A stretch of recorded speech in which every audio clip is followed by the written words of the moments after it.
అభి విషయంలో Seethakanth master plan వేసి పోలీసులకు అప్పచెప్పి కొల్లబొడిచేయమని చెప్తాడు. కానీ రామలక్ష్మి మాత్రం అభి ఫోన్ లిఫ్ట్ చేయట్లేదు అంటే అప్పుడు ఏమంటాడంటే ఊటీలో ఏదో బిజినెస్ పెట్టడానికి వెళ్ళాడని, నువ్వేం కంగారు పడాల్సిన అవసరం లేదని, తను హ్యాపీగానే ఉన్నాడని అంటాడు. దాంతో సరే అని చెప్పి రామలక్ష్మి ఊరుకుంటే నాకు ఆకలేస్తుంది మరి ఏమైనా పెడతావా అంటే అన్నం లేదని దోశలు వేసి పెడతానని అంటుంది. దోశలు వేస్తున్న సమయంలో వెనకాలే ఉంటాడు సీతాకాంత్.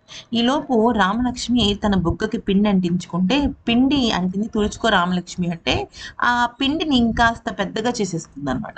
అలా పెద్దగా చేసేసరికి ఇక ఏం చేయాలో అర్థం కాక సీతాకాంత్ ఏమంటాడంటే, "నువ్వు చేయకమ్మా పెద్ద ముగ్గేసేటట్టున్నావు. నేను తుడుస్తానని" చెప్పేసి తనకు దగ్గరవుతాడనమాట. అయితే ఆ రొమాంటిక్ ఫీల్‌కి, ఆ రొమాంటిక్ టచ్‌కి ఈవెన్ రామలక్ష్మి కూడా తెలియకుండానే సీతాకాంత్‌కి దగ్గరైపోతుంది. ఇక ఆ తర్వాత తనను అలా చేస్తుంటే రామలక్ష్మి ఇంకా తన్మయత్వంతోనే ఉంటుందనమాట. ఆ తర్వాత సీతాకాంత్ ఏమంటాడంటే, "నేను దోసలేస్తాను. నువ్వు చట్నీ చెయని" చెప్తాడు. సరే అని ఆ టైంకి సిరిధనాలు వస్తే వాళ్ళకి కూడా చక్కగా దోసలేసి పెడతాడు. అంతా బానే ఉంటుంది. ఈలోపు అభిని పోలీసులు కొల్లబొడిచేస్తుంటారు. "ఎందుకు చేసావు చెప్పు? ఎందుకు చేసావు చెప్పు?" అని తిడుతుంటారు. ఇక సీతాకాంత్ కూడా పోలీసులకి ఫోన్ చేసి, "అస్సలు వాడిని బయటికి విడిచిపెట్టకండి. వాడిని లోపలేసి కుమ్మేయండి" అని చెప్పేసి చెప్తాడు.